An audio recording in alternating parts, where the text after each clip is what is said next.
একটা উদাহরণ দেই, যেমন ওজুর সময় মাথা মাসা করা হলো ফরজ। ইমাম আবু হানিফা রাহমাতুল্লাহ আলাইহি ফতোয়া দিয়েছেন 4 ভাগের 1 ভাগ মাসা করলেই হয়ে যাবে ফরজ আদায়।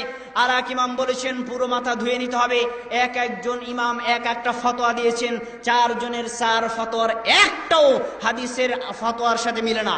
কারণ সুনানে আবু দাউদে রয়েছে রাসূলুল্লাহ সাল্লাল্লাহু আলাইহি ওয়াসাল্লাম যখনই ওযু করেছেন, ওযু করার সময় 2 হাত দিয়ে একেবারে কপাল থেকে শুরু করে পেছন থেকে শুরু করে সামনে পর্যন্ত পুরো মাথা মাসা করেছেন। রাসূল সাল্লাল্লাহু আলাইহি ওয়াসাল্লামের আমল পাওয়া গেল পুরো মাথা মাসা করা। আর 4 মাযহাবের 4 ইমামের ফতোয়া রাসূল সাল্লাল্লাহু আলাইহি ওয়াসাল্লামের আমলের সাথে মিলে না। এখন কি আমরা আল্লাহ রাসূল সাল্লাল্লাহু আলাইহি ওয়াসাল্লামের সুন্নাহ গ্রহণ করব, না অন্ধ তাকলিদের ভিত্তিতে এক মাযহাবের ইমামের কথা মানব?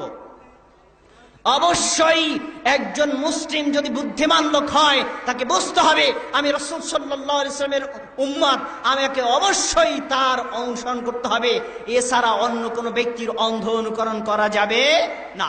কারণ আমরা এই বিষয়টি পরিষ্কার করে বলি, এখানে আয়াতগুলোতে আরো স্পষ্ট করে দেওয়া হয়েছে। আল্লাহ রাব্বুল আলামিন বলেন ওয়া উলিল আমরি মিনকুম, তোমাদের মধ্যে যারা আদেশদাতা, তোমাদের মধ্যে বলতে উপস্থিত বোঝানো হয়েছে। ইমাম আবু হানিফা রাহমাতুল্লাহ আলাইহি জন্মগ্রহণ করেছিলেন 80 হিজরিতে, মৃত্যুবরণ করেছিলেন 90 হিজরিতে। এই 80 হিজরিতে জন্মগ্রহণ করার পর 150 হিজরিতে মৃত্যুবরণ করেছেন। এখন তিনি আমাদের মধ্যে উপস্থিত নেই। যদি উপস্থিত থাকতেন তাহলে এই আয়াত দ্বারা প্রমাণিত হলো তোমাদের মধ্যে যারা আদেশদাতা তার কথা মানো। যেহেতু তোমাদের মধ্যে বলতে উপস্থিত বোঝানো হয়েছে, অবশ্যই এই আয়াত দ্বারা নির্দিষ্ট কোনো ব্যক্তির অনুসরণ বোঝায় না।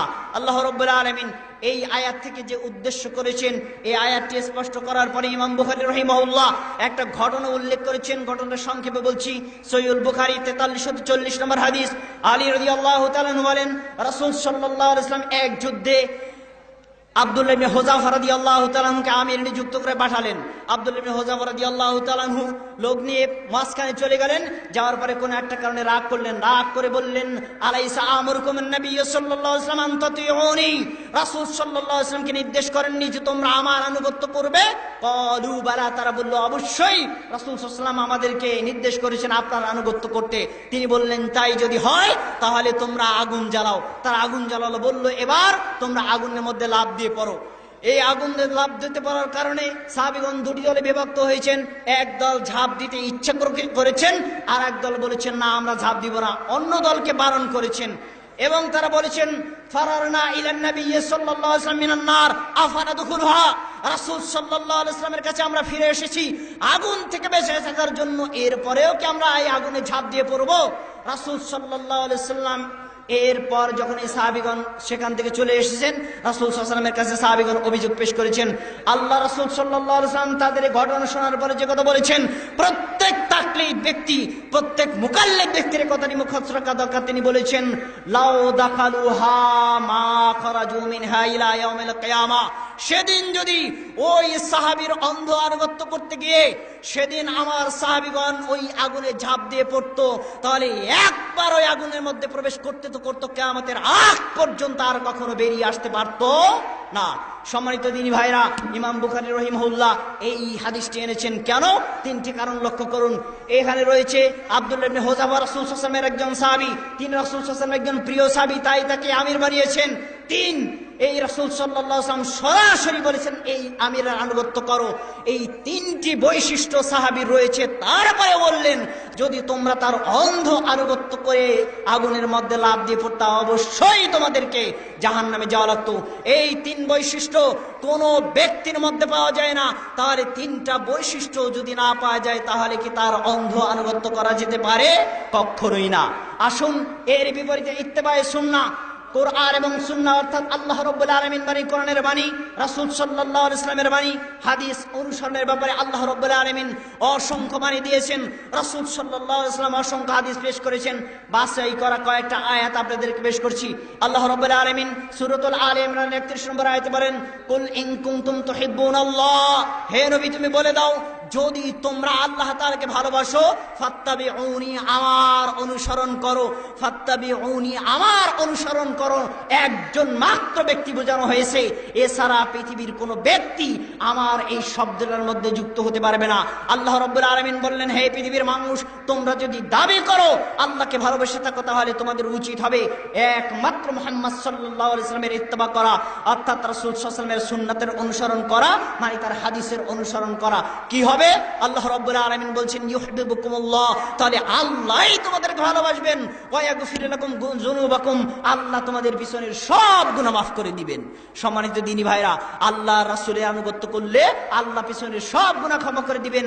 আল্লাহ রাসূলের ইত্তেবা করলে আল্লাহ তাআলা আমাদেরকে ভালোবাসবেন। একজন মুসলিমের চূড়ান্ত এই দুটি বিষয় কেউ যদি পূর্ণ করতে পারে, অবশ্যই সে ব্যক্তি চূড়ান্ত সফলতায় চলে যাবে। সহিহ বুখারীতে একটা হাদিস রয়েছে, 7280 নম্বর হাদিস। আল্লাহ রাসূল সাল্লাল্লাহু আলাইহি ওয়াসাল্লাম বলেন, عن ابي هريره رضي الله تعالى عنه انه قال قال النبي صلى الله عليه وسلم, আবু হুরায়রা রাদিয়াল্লাহু তাআলা আনহু বলেন, আল্লাহ নবী সাল্লাল্লাহু আলাইহি ওয়াসাল্লাম বলেছেন, কুল্লু উম্মতি ইয়াদখুলুনাল জান্নাহ, আমার উম্মতের প্রত্যেকেই জান্নাতে প্রবেশ করবে, ইল্লা মান আবা, তবে যে ব্যক্তি জান্নাতে প্রবেশ করতে অস্বীকার করবে সে ব্যক্তি কখনোই জান্নাতে প্রবেশ করতে পারবে না। এরপরে সাহাবীগণ জিজ্ঞেস করলেন, ক্বালু ওয়ামান আবা ইয়া রাসূলুল্লাহ, হে আল্লাহর রাসূল আপনি কি বলছেন? পৃথিবীর মধ্যে এমন কোন মানুষ কি আছে যে জান্নাতে প্রবেশ করতে অস্বীকার করে? আল্লাহ রাসূল সাল্লাল্লাহু আলাইহি ওয়াসাল্লাম বললেন, হ্যাঁ আছে। কি আছে? দেখো, মান আতানি দাখালাল জান্নাহ, যে আমার আনুগত্য করে সেই জান্নাতে প্রবেশ করবে, ওয়া মান আসানি ফাকাদ আবা, যে ব্যক্তি আমার আনুগত্য বাদ দিয়ে কোন নির্দিষ্ট কোন ব্যক্তি, ইমাম, দল, ফিরকা, মাযহাব, পীর, বুজুর্গ, সুফি, সন্ন্যাসী, ল্যাংটা বাবা, খাদা বাবা, দয়াল বাবার অনুসরণ করবে, সেই হলো জান্নাতে যেতে অস্বীকারকারী। এই লোকটা কখনোই জান্নাতে প্রবেশ করতে পারবে না। সম্মানিত দিনী ভাইরা, আল্লাহ রাব্বুল আলামিন সূরাতুল মুহাম্মাদের 33 নম্বর আয়াতে বলেন, ইয়া আইয়ুহাল্লাযীনা আমানু, হে মুমিনগণ, আতিউল্লাহ, তোমরা আল্লাহর আনুগত্য করো, ওয়া আতিউর রাসূলা, রাসূলের আনুগত্য করো, ওয়ালা তুবতিলু আমালাকুম, তোমাদের আমলগুলো বাতিল করে দিও না। সম্মানিত দিনী ভাইরা, অত্র আয়াতটি একজন মুসলিমের জন্য অতীব গুরুত্বপূর্ণ। আল্লাহ তাআলা এখানে দুটি কথা এনেছেন, বলেছেন ইয়া আইয়ুহাল্লাযীনা আমানু, হে মুমিনগণ, আতিউল্লাহ, তোমরা আল্লাহর আনুগত্য করো। অত্র শব্দটির মধ্যে আল্লাহ তাআলা একটা বুঝিয়েছেন, যে ব্যক্তি আল্লাহর আনুগত্য করে সে ব্যক্তি আল্লাহর ইবাদত করে, যে আল্লাহর ইবাদত করে সে আল্লাহর তাওহীদ পালন করে, যেই ব্যক্তি আল্লাহর ইবাদত বাদ দিয়ে অন্য কারো ইবাদত করে সেই ব্যক্তি শিরক করে। এই জন্য তাওহীদের বিপরীত হলো শিরক, শিরকের বিপরীত হলো তাওহীদ। শিরক করলে কখনো তাওহীদ থাকে না, আর তাওহীদ পালন করলে তার ভিতরে শিরক থাকতে পারে না। এরপরে বলেছেন ওয়াতিউর রাসূলা, রাসূলের আনুগত্য করো, তার মানে রাসূল সাল্লাল্লাহু আলাইহি ওয়াসাল্লামের আনুগত্য করলে তার সুন্নাহ পালন করা হয়। আর আল্লাহর রাসূলের ইত্তেবা বাদ দিয়ে অন্য কোনো ইমাম, বুজুর্গ, সুফি, সন্ন্যাসী, পীর বাবা ইত্যাদির আনুগত্য করলে সেটা হয় বিদআত। এই জন্য আল্লাহর রাসূলের দেখানো তরিকা অনুযায়ী ইবাদত করলে হয় সুন্নাত, আর এর বিপরীত অন্য কারো আনুগত্য করলে হয় বিদআত। এই কারণেই আল্লাহ তাআলা সামনে বলেছেন ওয়ালা তুবতিলু আমালাকুম, তোমাদের আমলগুলো বাতিল করো না। এর মানে আল্লাহ তাআলা বোঝাতে চেয়েছেন, যে ব্যক্তি আল্লাহর আনুগত্য করবে সে ব্যক্তির ইবাদত আল্লাহ কবুল করবেন, যে ব্যক্তি রাসূলের ইত্তেবা করবে সে ব্যক্তির ইবাদত আল্লাহ কবুল করবেন। যে ব্যক্তি আল্লাহ এবং আল্লাহ রাসূলের ইত্তেবা বাদ দিয়ে অন্য কোনো ইমাম, বুজুর্গ, ফিরকা, দল, মাযহাব ইত্যাদি অনুসরণ করবে তার ইবাদত আল্লাহ তাআলা কখনো কবুল করবেন তো নাই, এমনকি তার আমলগুলোকে একেবারে ধুলির সাথে উড়িয়ে দিবেন।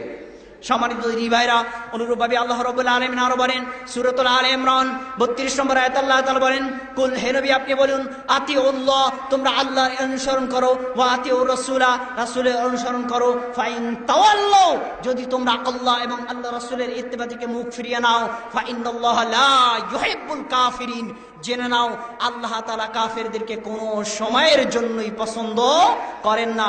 এখানে আল্লাহর অনুসরণ করলে সে মুসলিম, রাসূল সাল্লাল্লাহু আলাইহি ওয়াসাল্লামের অনুসরণ করলে সে মুসলিম। যে ব্যক্তি আল্লাহ এবং আল্লাহ রাসূলের ইত্তেবা করবে না সেই হলো কাফের, আর কাফেরদেরকে আল্লাহ কখনো পছন্দ করেন না। যে ব্যক্তি রাসূল সাল্লাল্লাহু আলাইহি ওয়াসাল্লামের সুন্নাতের ইত্তেবা করবে সেই ব্যক্তি হলো মুসলিম।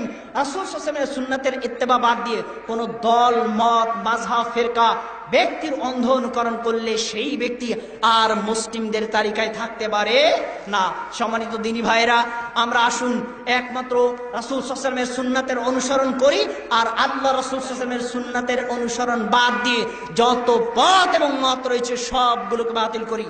কারণ আল্লাহ রাব্বুল আলামিন রাসূল সাল্লাল্লাহু আলাইহি ওয়াসাল্লামের মাধ্যমে আমাদেরকে একাধিক মেসেজ দিয়েছেন।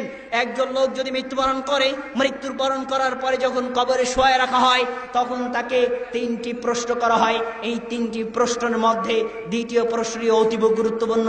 রাসূল সাল্লাল্লাহু আলাইহি ওয়াসাল্লাম সহিহুল বুখারী ৮৬ নম্বর হাদিসে রয়েছে, আল্লাহ রাসূল সাল্লাল্লাহু আলাইহি ওয়াসাল্লাম বলেন, যখন কোনো ব্যক্তি কবরে শোয়ায় রাখা হয় তখন ফেরেশতা আগমন করার পরে তাদেরকে বসায় জিজ্ঞেস করে, মা ইলমুকা বিহাযার রাজুল, এই ব্যক্তি সম্পর্কে তোমার ধারণা কি?